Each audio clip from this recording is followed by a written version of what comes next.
Hi everybody, my name is Valor. I wanted to bring this video today to you to kind of show you how to put together, kind of get a good start on how to build a class for a Paladin kind of playstyle in Oblivion.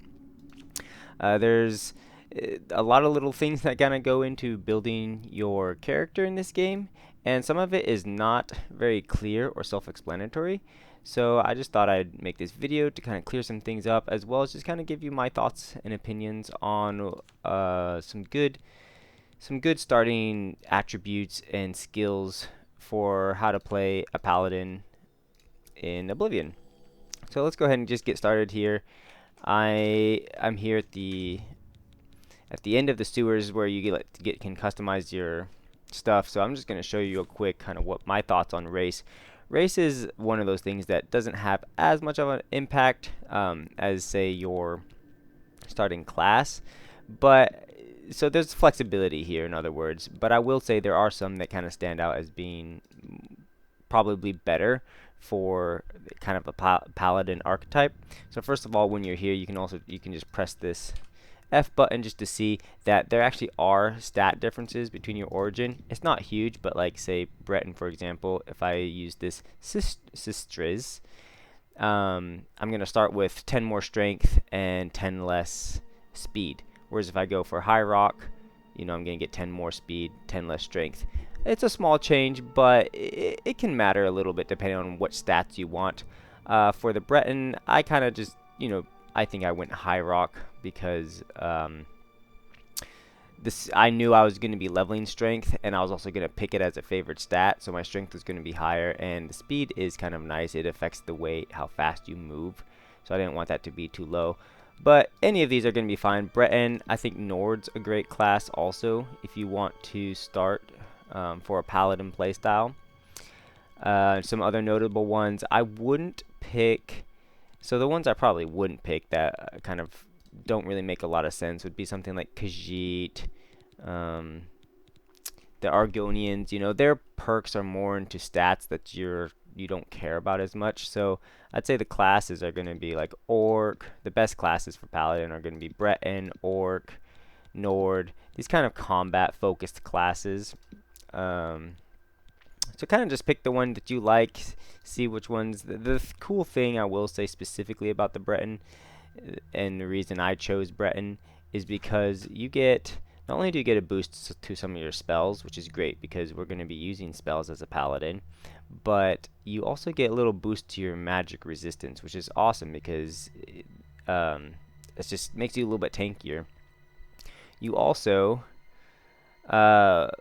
which it's not set, doesn't show here, but you get a bonus, an extra 50 magicka, which is really nice, especially early on, because it just gives you a nice little pool of magicka to cast spells with early on without having to boost intelligence. So that's probably honestly one of the bigger things about starting Breton, which is why I chose Breton.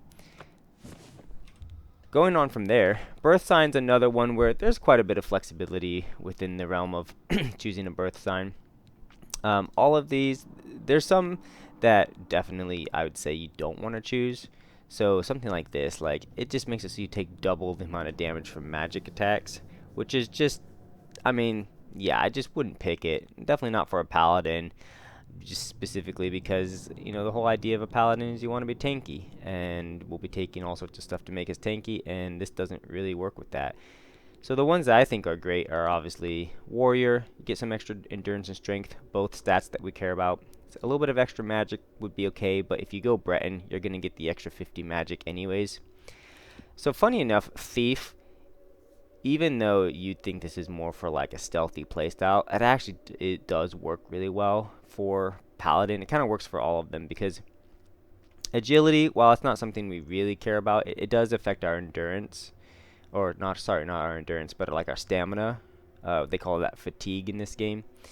Agility does kind of boost your fatigue, I believe regeneration, which is nice, but we're not going to be using agility-based weapons. However, luck is one of the hardest stats to boost in this game because instead of taking 1 point to level up, it takes 4. So luck is a pretty difficult stat to boost, and luck kind of affects everything. It's not a stat we'll focus on, but starting with 10 bonus luck is definitely not bad. And speed, even though we are a paladin, it actually is really nice because we're going to be wearing heavy armor and that slows us down a bit. So having a higher speed stat just means you get to run around and move around, a little bit more mobility.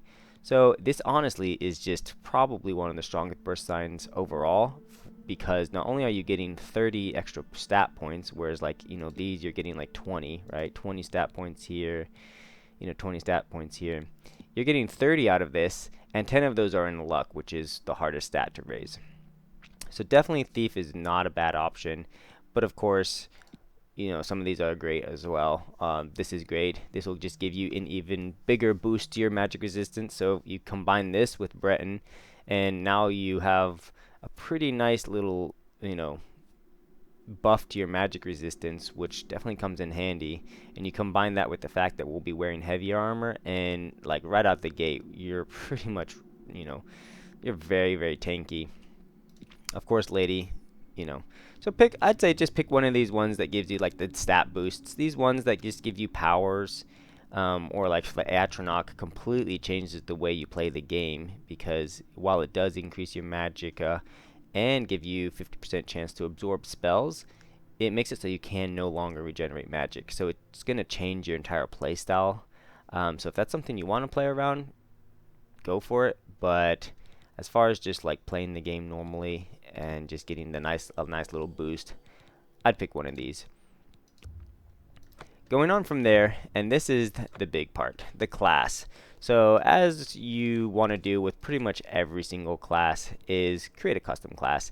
These base classes in the game are pretty mediocre. They're just not really well optimized because they kind of have you like doubling up a lot on skills. So like for example, the warrior, it's having you use blade, blunt, and hand to hand. And it just doesn't make a lot of sense to be trying to level blade, blunt, and hand to hand, because you can't really be using all of those at the same time. So you're going to want to try to pick one of those and specialize. So that's just an example of like why you probably just don't really want to use any of these pre-built classes and just make your own custom class.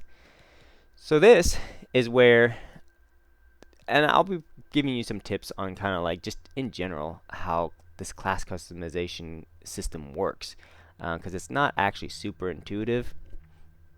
So this one right here is pretty simple. It tells you, okay, you pick specialization and all the skills of that specialization will get a little boost. And the way you know which ones are on which is you can click over here on skills, and here you go. Here are all the combat skills. Here are all the magic skills. Here are all the stealth skills, right? So you choose a specialization, and I would say based off of whichever, and this goes for almost any class you're trying to build, whichever category you have the most skills in, right? So for the Paladin build, I have 4 here in combat, 3 over here in magic. My specialization, I'm going to choose combat just because it's going to give me the biggest bang for my buck. I'm getting +5 to 4 different major skills that I'm using. So that's kind of how I would go about it, but it's honestly, you could pick whatever here too, because at the end of the day, you actually will, even though our major skills are going to be mostly combat and magic, you still use these stealth skills. They're just not going to be used as much. Attributes is where you can also kind of fine tune. So for Paladin specifically, we're going to want strength. So strength is going to affect the damage of our weapon attacks, right? As well as increasing our health a little bit. Endurance is another really big one because it's increasing our overall health and regeneration. However, if you kind of want to, I would say you could drop endurance because we're going to be wearing heavy armor, having restoration spells, so we're already going to be pretty dang tanky, right? So one of these other magic-based stats, because this is where you can kind of decide for yourself, like, are you going to be a paladin that probably leans more into the melee play style, or you think you're going to cast more spells? So this will kind of help you decide what you think will be the one that how you want to fine tune it. I would say willpower and intelligence are both great. These are kind of the primary stats you're going to want to raise as a paladin. Intelligence, so you can cast more powerful spells later. Willpower for that, you know, lots of fatigue, and as well as the regeneration. Strength is going to scale your damage. Agility is probably one that you're not going to raise a whole lot. Speed, however, is something you're going to want. As you level up, you want to put some points into speed, because again, you're wearing heavy armor. You don't want to be super slow. It's just nice quality of life to have some speed. Personality is one that I personally don't really use a whole lot or level as much, simply because I don't lean heavily into these. I like to focus more on combat stats and combat skills. Luck, this is one that's actually worth using as a favorite attribute, again for the reason that luck is the hardest stat to raise.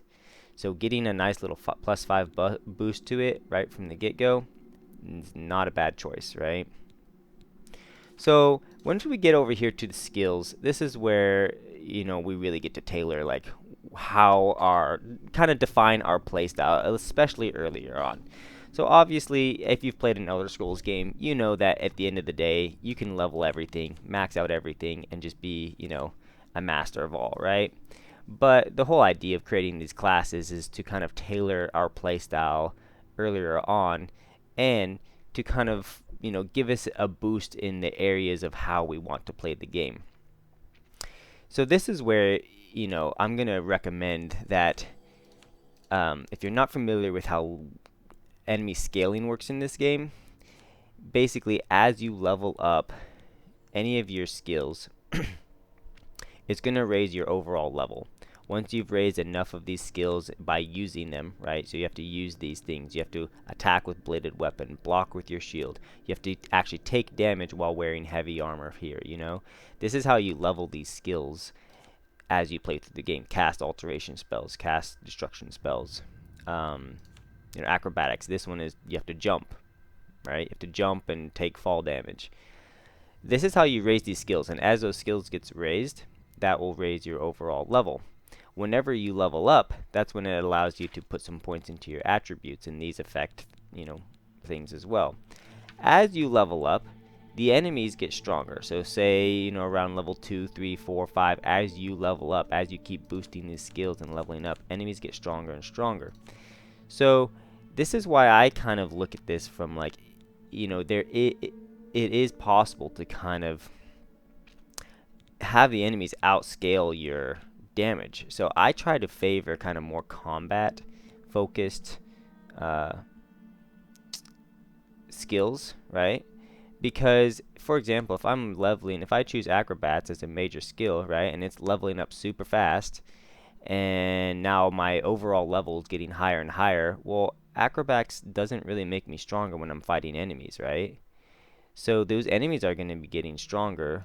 Meanwhile, my blade is, or my weapon is still, the same level. It's doing the same damage it was at level 1. But now I'm fighting level like 5 enemies. Fighting level 10 enemies because I boosted my acrobats so much. You can see where if you favor too many of these non-combat related, when I say combat, I kind of mean combat and magic, things that don't really contribute to your overall like fighting ability. If you favor too many of these sneak, speechcraft, mercantile as major skills, it can over time start to kind of like your actual fighting skills will start to fall behind. So this is kind of how I went for the Paladin playstyle. Armor, I think, is pretty effective simply because it does let you repair your stuff, and keeping your stuff repaired is important because as it degrades, it becomes less effective. So this counts as a combat skill to me, right? I would skip athletics because this thing is just going to level up a lot on its own, and you don't want it to level up really fast because again, it's going to be boosting your level higher and faster, because you're always running and sprinting around. Between blade, blunt, I'd choose kind of blade or blunt. I wouldn't take both. Pick one or the other, whether you think you're going to use hammers and axes or more swords. Do keep in mind, though, that in this remaster, short swords and daggers, they are blades, so they scale with the blade abilities, but they no longer scale with strength. the short daggers and short swords scale with agility now. So if you are going for the blades, you're going to specifically be looking for long swords if you're going one hand, or like the two-handed swords. I'm also going block because as a paladin, I like using the shield, and the shields are pretty good and you get some really cool abilities. So it just kind of fits the overall theme. Obviously, heavy armor. We're paladins. I guess you could make an argument for light armor if you really want to. It's a little bit of a preference, but keeping in theme with the paladin, I feel like heavy armor is appropriate. You're going to move slower, but you're going to be tankier. And since we're already boosting a lot of strength, which is the stat that makes it so that we can carry more, then we'll be fine with the heavy armor. The spells is where this is a little bit up to you, but I feel like restoration is kind of a must, as well as destruction if you're playing the paladin playstyle. Also, these are arguably the strongest schools of magic in the game. They just contribute probably the most to your overall combat effectiveness, besides maybe conjuration, which is also strong, and you're welcome to use conjuration as well. Although I think thematically, conjuration doesn't really make a lot of sense if you're playing as a paladin and you're summoning like demons and skeletons. So for role-playing reasons, I went with alteration just because it gives me a little bit of utility, as well as ways to actually like make myself even tankier by casting spells that boost my defense. But destruction and restoration are definitely the big ones here. So these are the ones that I went with. The reason I picked nothing over here is because speechcraft, sneak, security, these things I feel like are not very necessary as major skills. For one, they don't really contribute a lot to combat effectiveness. I will say sneak does, but obviously that's a very different playstyle that we're not going with. If you want to use bows, you could throw bows in there. But if you're using destruction magic and restoration, then you probably already have like some good effective combat skills. Also, if you're going to go with marksman, I feel like that kind of needs to be paired with sneak, because those things just complement each other so well. And now we're kind of into an entirely different play style. So if you want to stick with the paladin theme, this is kind of what I went with. Armor, blade, block. I went with my combat effectiveness. I chose strength and endurance as my starting stats, and yeah, these are the ones that I went with. So this is kind of how my overview, and then you name it paladin. Select paladin, and there you go. Now we can see this is kind of how we did go, how we started our class. You can come over here and just kind of see everything all together. Breton, warrior, paladin, and see all our starting attributes and kind of what they affect again if you need a reminder on how they affect things. As we're leveling up, I would say you're probably going to want to prioritize strength, intelligence, and willpower, along with some endurance. But again, endurance is funny because while we definitely do want more health, we're going to have so much damage resistance from our heavy armor and our restoration and alteration spells that I would probably honestly, put more into these top 3 stats initially, and then later on maybe boost some speed and endurance, right? I would say speed and endurance are maybe secondary stats. Strength, intelligence, willpower, your primary stats, because these are the things that are going to, like, strength will just make your swords or axes, your weapon attacks hit really hard. Intelligence gives you the magicka, so you can cast the really powerful spells later on. Willpower gives you the fatigue as well as the magic regen.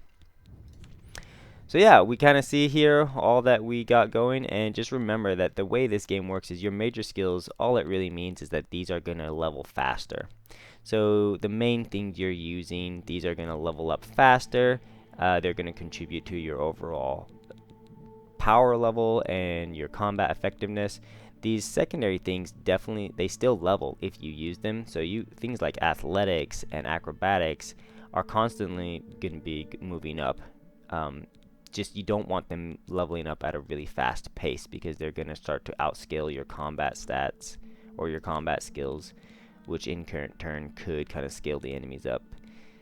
But things like security, like this is kind of a trap skill in my opinion, if you know, as far as picking it for a major skill, because picking locks in this game, there's actually a trick you can do with the lock picking that makes it really easy to unlock, you know, pretty much every lock without hardly ever breaking any of your picks.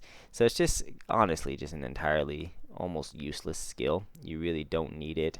And later on, at some point in the game, you can honestly get a skeleton key that will never break, and then you can just pick locks for free with no consequence. So yeah, this pretty much does it for my Paladin build. Again, like all of these Elder Scrolls games, there's a lot of flexibility with kind of how you choose to build your character. General playstyle is a lot of fun. I think these games are, and it fits so well into the universe of Elder Scrolls. So I'm going for blade and sword and shield with my heavy armor. I'll just show you a little bit of combat here. See, there you can see it. Like, I jump off the dock, and there you go. Acrobat's level 8. It's going to be leveling up even as a non-primary skill. It's going to be leveling up a lot and pretty quickly, and you'll soon be moving around. So here we are, just hunting down some bandits.